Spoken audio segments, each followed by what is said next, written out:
Hi guys, welcome back to the Library of Alexandria. And today I'm bringing you my April wrap-up here close to the end of April, which is pretty much on brand. If not going to have it be late, why not have it at the last possible moment? So today I'm going to be talking about all the things that I read in April and also all the stuff that I kind of did and the stuff I watched and the stuff that I played as per usual. So this month I read 7 things, and that kind of blew my mind. I don't really know how that was possible. I don't know how I did it. April was actually a really, really good reading month, and I think part of it is because 3 of the books that I read were under 300 pages, and I was super into them, and I was just like, yum, yum, yum, yum, yum, yum, yum, so I just read the crap out of them. And so I read 7 things, and I had one 2-star read, womp, womp, and then one 4.5-star read, but then, guys, 5. Count them, 5-star reads. So that means that the 5-star strumpet is back.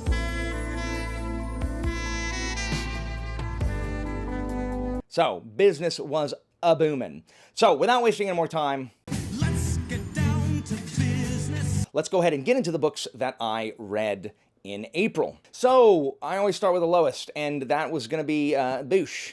It's Ships from the West.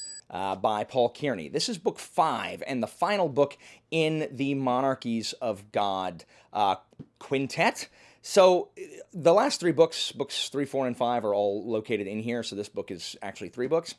And I give this 2 stars. And so I do walk back a little bit because I am not unreasonable and can admit, faults. I do understand why some of the Babel people, the books of Babel people, came down on Fall of Babel. Not because, and this is if and only if they did this, Ships in the West, I'm not sure, I don't think it's very good on its own. And so there's a couple differences. But compared to the rest of the series, it's not good at all. It's 2 stars, especially when you compare it to the rest of the series. Now, here are the differences between Ships from the West and The Fall of Babel. Ships from the West begins kind of a new arc. The storyline basically wraps up at the end of the 4th book, which is the Second Empire.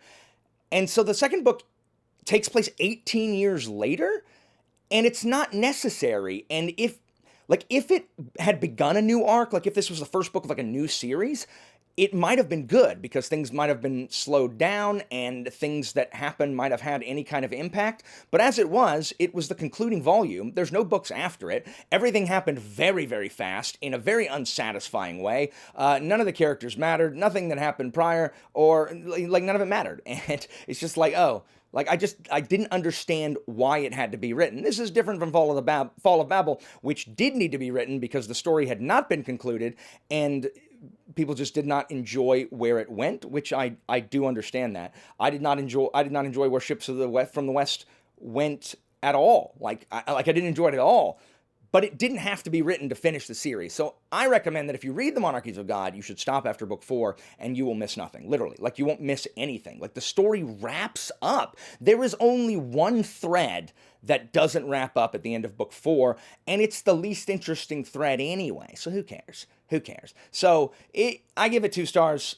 I read it very fast because Kearney is not hard to read, but I just didn't enjoy anything about it. I didn't enjoy it at all. I barely remember it now, unlike the other 4 books. So yeah, 2 stars for that biznaz. Next up at 4.5 stars, we got Boosh, The Malevolent 7 by Sebastian de Castell. This book has actually just come out, and you should go buy it. I greatly enjoyed this book. This is the first in what I think is going to be a new series, and it stars some wizards, and there's all kinds of different kind of magic they can use, like thunder magic or luck magic or blood magic, of course.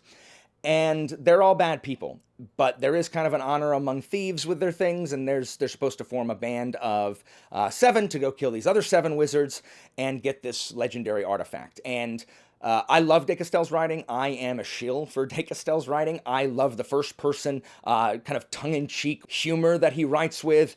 I love the first person. I love the reversals of fortune, the here comes the cavalry, that tends to be in de Castell's work. I do not like it as much as the Greatcoats, but that would be a nearly impossible task, but I did enjoy it more than the first book in Spellslinger. I've not read the rest.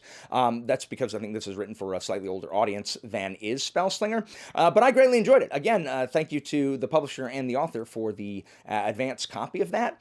If you like any of Dave Castell's previous work, you'll like this one, and if you didn't, it depends on what you didn't like about the other Dave Castell works that you read, but you could still like this even if you didn't enjoy it. But there's tons of booms, and explosions and plot twists and what is going on. The magic system is one of the most interesting things in the novel, as well as the humor, of course. But it's not like Terry Pratchett humor. It's just really there's just some dry wit in it, which I love. You should definitely check that out. It wasn't quite 5 stars for me, but I definitely really enjoyed it. Next up, we've got Boosh, Butcher's Crossing. So this is my 3rd novel by John Williams.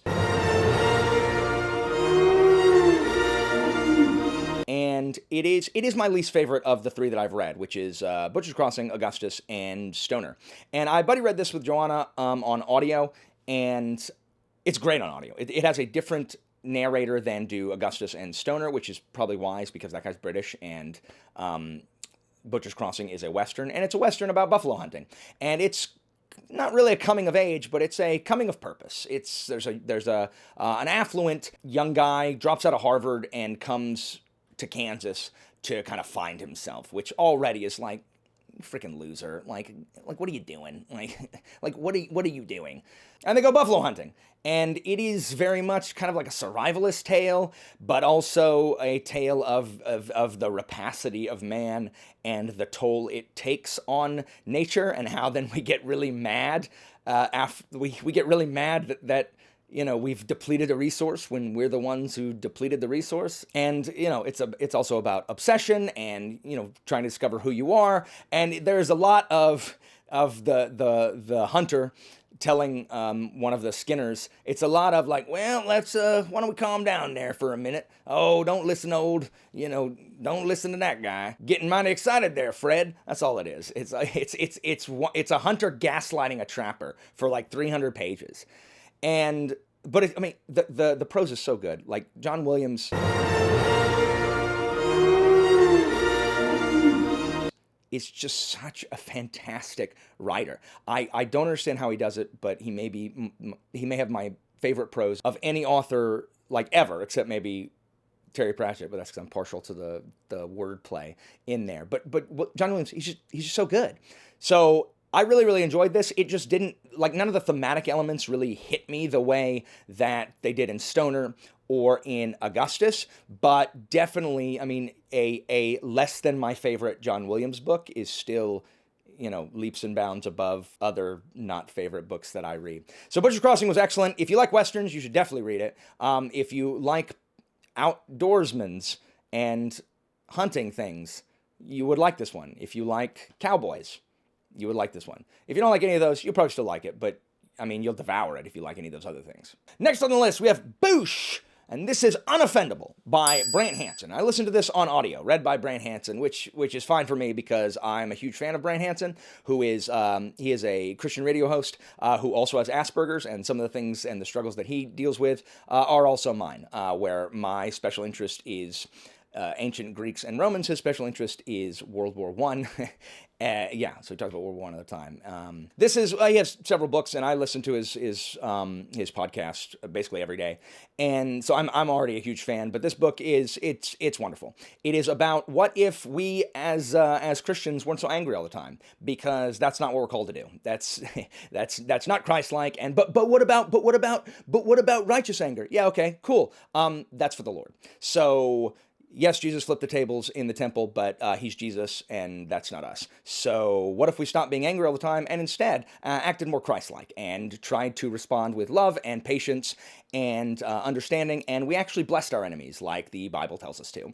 And it's just fantastic. It's one of these things where you can, because Hansen has Asperger's, he can kind of cut through like the cultural nonsense that, you know, everybody kind of, where you're just standing on the outside being like, why are we doing this when clearly we shouldn't be doing this? But I guess the culture says we should.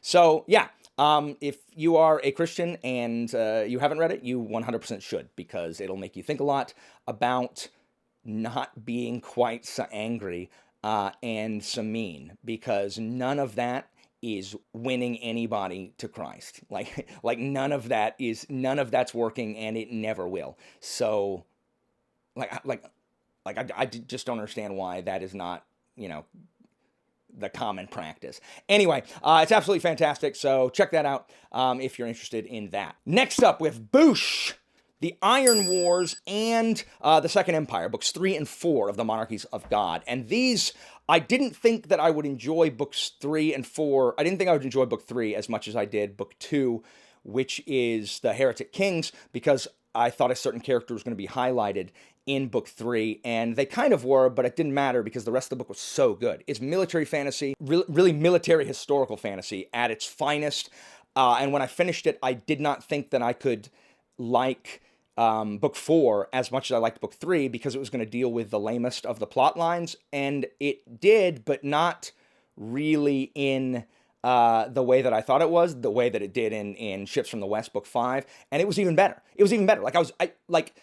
Kearney's specialization, his strengths do not lie in his characterizations, but yet in all of this war and all of this politicking back and forth, he really made me care about the people involved in this story. And, I'm not going to lie, I got kind of misty-eyed when some of these things happened. Like, I was moved by the fates of these players that we had set in motion, long ago. Absolutely fantastic. Like, military historical fantasy at its peak. So good. It's basically Holy Wars with the Turks versus the West. And it's just really, really good. There's some magic, but it never takes the forefront. In fact, the magic is almost never even used during the battles. And that's what I like, because I hate when military battles are kind of like ruined by overpowered magic, because then it's like, it's the same thing why I don't find like relatively modern military engagements very interesting, because we have gunpowder and bombs and crap. Like, it's like, okay, like, then it's not really about strategy, it's really just about artillery, which is less interesting to me than two generals kind of duking it out. But these are absolutely fantastic. One day I will do a video on why you should read The Monarchies of God and why you should not read Ships from the West, why you should just stop at book 4. But these two were absolutely spectacular. So yeah, 5 stars for both of them. And so before I continue, it's time to talk about what I've been doing in the last month, what I've been playing. So I did finish The Witcher. It was a griffin, an arch-griffin, in fact. In that case, I'm grateful. Arch-grateful. But I told you that in the last wrap-up. I just said it again so that I could play that clip again. I, by this point, have finished Trails to Azure. I don't think I had finished it in April. I definitely finished it in May, but that's what I was playing, Trails to Azure. And as far as what I've been watching is, I don't know if y'all have seen this, but I saw it like 10 years ago when it came out, The Hatfields and the McCoys with Kevin Costner and Bill Paxton. Well, you're just a huckleberry above a persimmon, ain't you? It's on Netflix, and I saw it was on Netflix, and I watched it, and then I watched it again, like right after, even though I had seen it. I watched it because I love it. Like, I used to not like Kevin Costner because I'm like, what are you doing? And your accent in Prince of Thieves is weird. Well, you're just a huckleberry above a persimmon, ain't you? But it's so good. Like, it's so good. Like, The Hatfields and the McCoys is so good, especially parts 1 and 2. Part 3 I don't like as much. But I watch it because Costner is fantastic as Devil Anse Hatfield, and Paxton is fantastic as old Randall McCoy. Well, you're just a huckleberry above a persimmon, ain't you? And this feud where you're like, there's no way this happened. Like, much of that stuff in there actually happened. It's just really, really good. Like a masterclass on acting. Well, you're just a huckleberry above a persimmon, ain't you? With Costner and Paxton. It's exceptional. It's exceptional. And I watch it solely to see Devil Anse Hatfield, who I just love. And I don't know why I'm so drawn to it, because it's Kentucky and West Virginia and the hillbillies, basically. And the dumb crap that they fight over.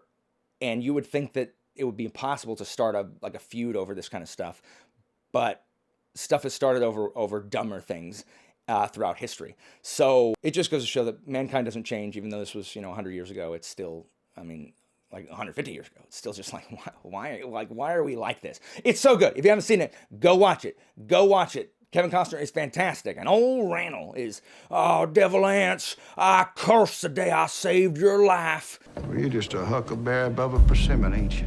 It's like, shut up, Bill Paxton.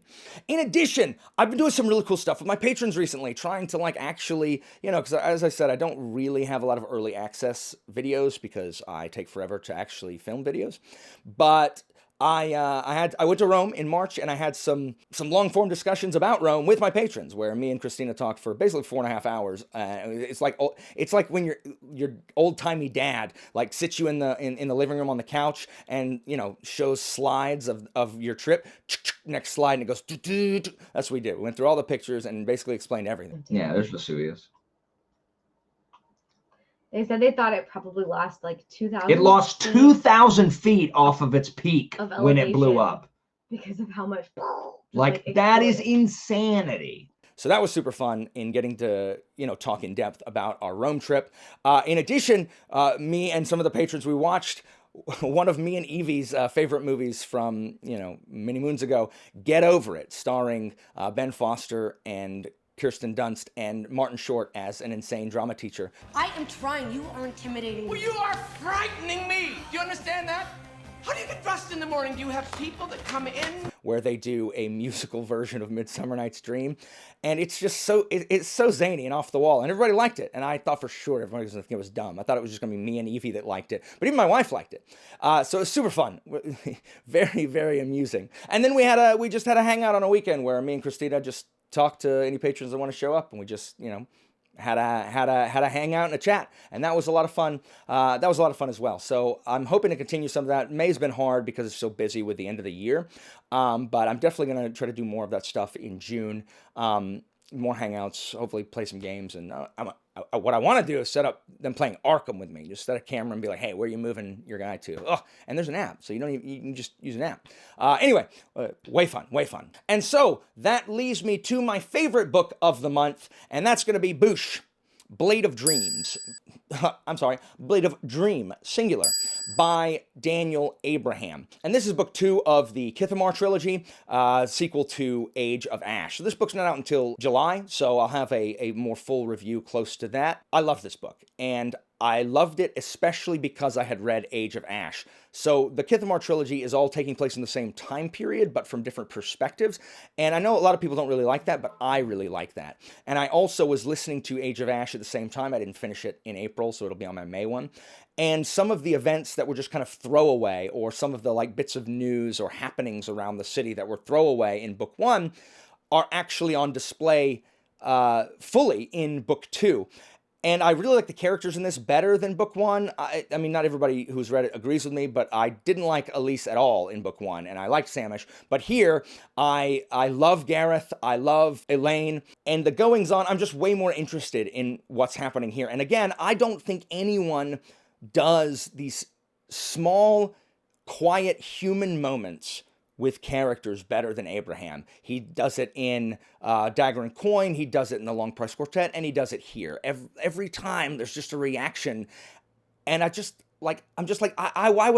would not think to have them react like that, but that is so perfect, or so indicative of the human experience. Like, yes, that's so good. And I just felt that way so many times, and his prose is wonderful. It's less dirty and like the way Age of Ash is, because the characters in book 2 are higher class.